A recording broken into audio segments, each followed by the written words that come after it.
Today news కి స్వాగతం. 17 ఏళ్లు ఒక తరం మారిపోయింది. కానీ మేడ్చల్ జిల్లా గట్కేసర్ రైల్వే బ్రిడ్జి మాత్రం పూర్తి కాలేదు. అధికారుల అలసత్వానికి, పాలకుల నిర్లక్ష్యానికి ఇది సజీవ సాక్ష్యం. 18 నెలల్లో పూర్తి కావాల్సిన పనికి 18 ఏళ్లు కావస్తున్నా మోక్షం కలగడం లేదు. మా ప్రాణాలు గాల్లో దీపాల్లా అంటూ గట్కేసర్ జనం ఇప్పుడు రోడ్డెక్కుతున్నారు. గట్కేసర్ పట్టణ ప్రజల 17 ఏళ్ల నరకయాత్రపై ఆగ్రహం కట్టలు తెంచుకుంటుంది. అధికారులు కుంభకర్ణ నిద్ర వదలాలని, వెంటనే బ్రిడ్జి నిర్మాణం పూర్తి చేయాలని స్థానికులు డిమాండ్ చేస్తున్నారు.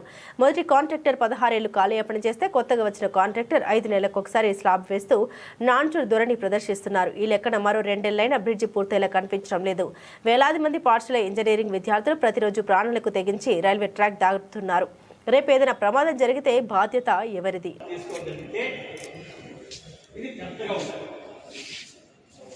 ఇది రెండు అంశాలు మాట్లాడు.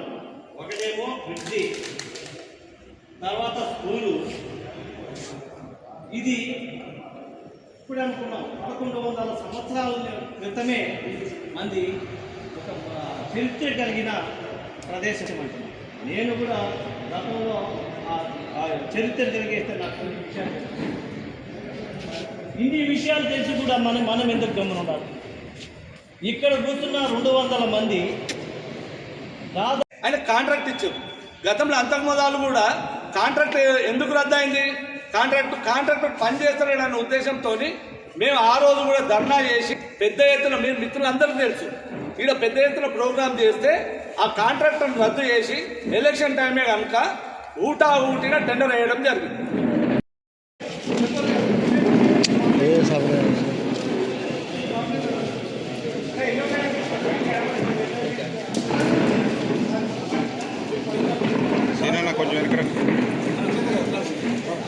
అంటే అది ఏదో మతలబ్ ఉంటుంది. ఆ మతలబ్ నన్ను చిత్తు చేద్దామంటే లోకల్ లీడర్స్ ఈ 6 మంది అవతానన్న, జగన్న, మన తర్వాత ముత్యాలు, తర్వాత ఈ బండార్సీను, తర్వాత వీళ్ళు ఎవరైతే మెయిన్ పర్సన్ అనుకుంటారో, లేకపోతే కొండపూర్ నుంచి ఒక వ్యక్తి, ఒక లీడర్, 2-3 ఇట్లా కనిపిస్తారు. 10 మందిలో పాము సావాలి కనుక 6 మందిని ఎంచుకున్నాం.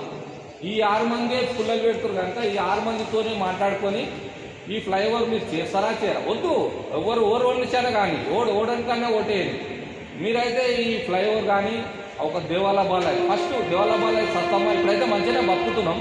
ఓడొచ్చేస్తే కులగొడతలేదు. అది రెండో విషయం. ఫస్ట్ అంశంగా ఓటర్ ఆయుధాన్ని విడిచిపెట్టి మనం ఎన్నో రోజులు బాధపడతాము. ఓటర్కు ఉన్నటువంటి ఆయుధాన్ని కరెక్ట్ చేయాల్సిన అవసరం ఉంది. ఇప్పుడు స్థానిక ఎమ్మెల్యే ఎట్లా గెలిచిండండి? మనం లేకపోతే గెలుస్తాడా? మనమందరం ఓటేస్తేనే గెలిచింది. మనమే కాదు కార్యకర్తల రూపకంగా వాళ్ళకి పనిచేసింది. వాళ్ళు స్పందించినప్పుడు మనం ఏం చేయాలి? మనం ఎంతసేపు రాజకీయమే చూసుకుందామా? ప్రశ్న ఏమవుతుంది? ఇప్పుడు ఎమ్మెల్యే గ్రామ పంచాయతీ ఉంది, కాంగ్రెస్ ఉంటారు, బీజేపీ లీడర్లు, టీడీపీ లీడర్లు ఉంటారు, అన్ని పార్టీలకు సంబంధించిన వాళ్ళు ఉంటారు. అందులో ఉన్న వాళ్ళు కాంగ్రెస్ లీడర్ అడగొద్దా? అడగాలి కదా, అడుగుతూనే కదా నీకు పని అయ్యేది. ఇవాళ అంటారు నువ్వు కాంగ్రెస్ నువ్వు ఎట్లా ప్రశ్నిస్తావంటే అసెంబ్లీ ఎందుకు ఇంకా? అసెంబ్లీ కాంగ్రెస్ పార్టీ గెలిచింది కదా, అసెంబ్లీ ఎందుకు ఇంకా? పక్కకు పెట్టి మీ ఇతరులు పరిపాలన చేయొచ్చు కదా. అదే పార్లమెంట్ ఉంది, పార్లమెంట్లో బీజేపీ గెలిచింది, బీజేపీ పరిపాలిస్తుంది. పక్కకు జరుగుతుంది అందరు, ఇంకెందుకు? ఇప్పుడు అధికార పార్టీ మీరు ఉన్నారు కాబట్టి అంటే చిన్న క్వశ్చన్, ప్రోటోకాల్ ఇచ్చి పనులు చేస్తున్నప్పుడు ఈ చిన్న ప్రజా సమస్యలు ఎందుకు పట్టించుకోలేకపోతుంది? ఇప్పుడు నాయకులు ప్రోటోకాల్ తప్పించి చేసుకుంటూ ఇంకెన్ని సంవత్సరాలు చేస్తారు? ఇంకెంతమంది కావాలి? దీని ఎన్నుకున్నటువంటి అధికారుల నిర్లక్ష్యమా కాదా? అధికారులు 17 సంవత్సరాల నుంచి మొదటి నిద్ర పోతుర్రా? ఏం చేస్తున్నారు? ఎన్నిసార్లు చెప్తారు? ఇంకా పబ్లిక్ ఇంకేం సమాధానం చెప్పాలి? మేము ఇక్కడ ఉన్నటువంటి నాయకులు నేను కూడా ఉండొచ్చు, అందులో నాది కూడా నిర్లక్ష్యమే అనుకోవచ్చు. కానీ నేను ఎలక్షన్ వచ్చినప్పుడే ఎందుకు చేస్తున్నావు అని అనేటోళ్ళు ఉండొచ్చు. నేను చెప్తున్నా, ప్రతిసారి నేను కంప్లీట్గా చేసుకుంటూ వస్తున్నాను, వర్కులు అన్నీ చేసుకుంటూ వస్తున్నాను. గుర్కుల సమస్య కావచ్చు, ఇక్కడ బస్సుల సమస్య కావచ్చు, వాటర్ సమస్య కావచ్చు, లెటర్లు ఇస్తున్నాం, చేసుకుంటూ వస్తున్నాం. మీరు చేస్తున్నాం, మేము చేస్తున్నాం. కానీ ఇది ఎందుకు అయితే దీని వెనుక ఉండు? అసలు దీని వెనుక కారణమైంది అధికారులు ఎందుకు నిర్లక్ష్యం వహిస్తుంది? ఎమ్మెల్యే బాధ్యత కాదా? అప్పుడు అంటే మంత్రి చేయలేదు, నువ్వు మంత్రి ఉన్నప్పుడే చేత కాలేదు, సరే కాలేదు. ఇప్పుడు ప్రతిపక్షంలో ఉన్న ప్రశ్నించే దమ్ము లేదా? మంత్రి గారికి అప్పుడున్నటువంటి మంత్రి ఇప్పుడున్నటువంటి ఎమ్మెల్యే ప్రశ్నించాల్సిన అవసరం ఉందా లేదా? మా మాట ఇంటలేరని మీరే చెప్తున్నారు, మీరు రాజకీయంగా ఉందని చెప్తున్నారని మీరే అంటున్నారు. మీ అందరికి దండం పెట్టి చెప్తున్నా, సమస్య అందరిది.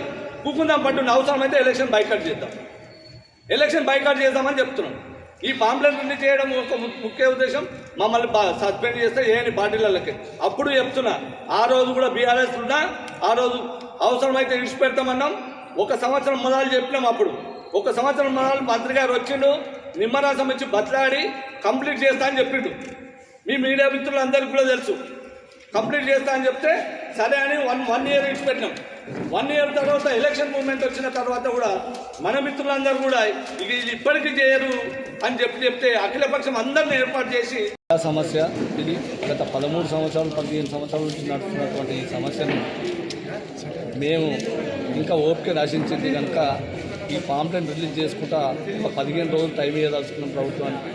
ఇక్కడ ఉన్నటువంటి కాంట్రాక్టర్ ఏదైతే నిర్లక్ష్యం ఏదైతే చేస్తుందో అధికారుల నిర్లక్ష్యం, ఇది అధికారులు ఎమ్మెల్యే వీళ్ళ నిర్లక్ష్యంతో నడుస్తుంది కనుక ఈ దాని మీద పెద్ద ఎత్తున ధర్నా చేయాలని డిసైడ్ అయినాం.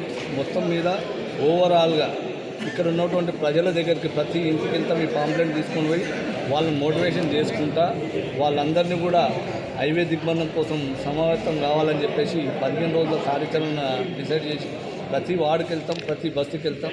వాళ్ళందరినీ ఒక యూనిటీ తయారు చేసి ఈ ఫ్లైఓవర్ను సాధించుకోవాలనే ఉద్దేశంతో ఈ ప్రెస్ మీట్ ఏర్పాటు చేయడం జరిగింది కనుక ఇది ఖచ్చితంగా ఫైనల్గా ఫ్లైఓవర్ దిగ్బంధం, హైవే దిగ్బంధం, అవసరమైతే ప్రాణత్యాగం చేయడానికి కూడా సిద్ధంగా ఉన్నాం. అవసరమైతే ఆమరణ నిరాహార దీక్ష చేసైనా ఈ 2-3 నెలల లోపలనే బ్రిడ్జ్ కంప్లీట్ కావాలి. ఈ 2-3 నెలల లోపలనే బ్రిడ్జ్ కంప్లీట్ కావాలి. మా ఉద్దేశం ఒకటే, మేము కోరుకునేది ఒకటే, రాష్ట్ర ముఖ్యమంత్రి గారు దయచేసి ఇక్కడ కేటాయించాల్సింది 4-5 కోట్లు మాత్రమే. ఇప్పుడు ఏదైతే కాంట్రాక్టర్ సాల్వెన్సీ సర్టిఫికేట్ ఇచ్చినా 9 కోట్లు 10 కోట్ల బ్రిడ్జిని చేయలేకపోతుందా అంటే ఆయనను బ్లాక్ లిస్ట్లో పెట్టాలని చెప్తున్నాం. ఇప్పుడు వేసే సామాను కూడా ఆయన తీసుకొని పోతుంది, మళ్ళీ రిటర్న్ ట్రక్ తెప్పించి ఆ సామాన్ మొత్తం తీసుకొని పోతుంది. హైవేలో పని చేస్తుంది. హైవేలో 50 కోట్ల పని చేయడానికి నీకు చేతన అవుతుంది, ఇంకా 9 కోట్ల పని క్లియర్ చేయడానికి చేతన అవుతుంది లేదంటే దీని వెనుక ఏ నాయకుడు ఉండు, ఎవరు నడిపిస్తుండు, కాంట్రాక్టర్ని ఎవరు తెచ్చారు? ఈ కాంట్రాక్టర్ను ఆయన అంటే ఏమంటాడు, బలవంతంగా నన్ను చేపించున్నా అని చెప్తున్నాను. బలవంతంగా చేయించిందంటే నీకు బలవంతంగా చేసినప్పుడు నువ్వు సాల్వెన్సీ సర్టిఫికేట్ ఎందుకు ఇస్తావు? ఇచ్చినోడు ఎందుకు పనిచేయవు? దీని వెనుక అధికారులు మొత్తం నిర్లక్ష్యం వహిస్తారు కనుక దీన్ని సీరియస్గా ఇమీడియట్గా 2-3 నెలల్లో కూడా పని కంప్లీట్ కావాలి. మేము బాధలు ఓపిక పట్టినంతసేపు పట్టినాము. 17 సంవత్సరాలు అంటే మామూలు విషయం కాదు. దయచేసి రాష్ట్ర ముఖ్యమంత్రి గారు, ఇక్కడ ఉన్నటువంటి నాయకులందరూ కూడా, ఇక్కడ ఉన్నటువంటి మా ఇన్ఛార్జీలు కూడా, మా ఇక్కడ ఉన్నటువంటి స్థానిక ఎమ్మెల్యే మల్లారెడ్డి గారికి కూడా రిక్వెస్ట్ చేస్తున్నాం, మీరు ఇమీడియట్గా దీన్ని రివ్యూ చేసి ఇమీడియట్గా ఈ పని కంప్లీట్ చేయాలని చెప్పేసి రిక్వెస్ట్ చేస్తున్నాం.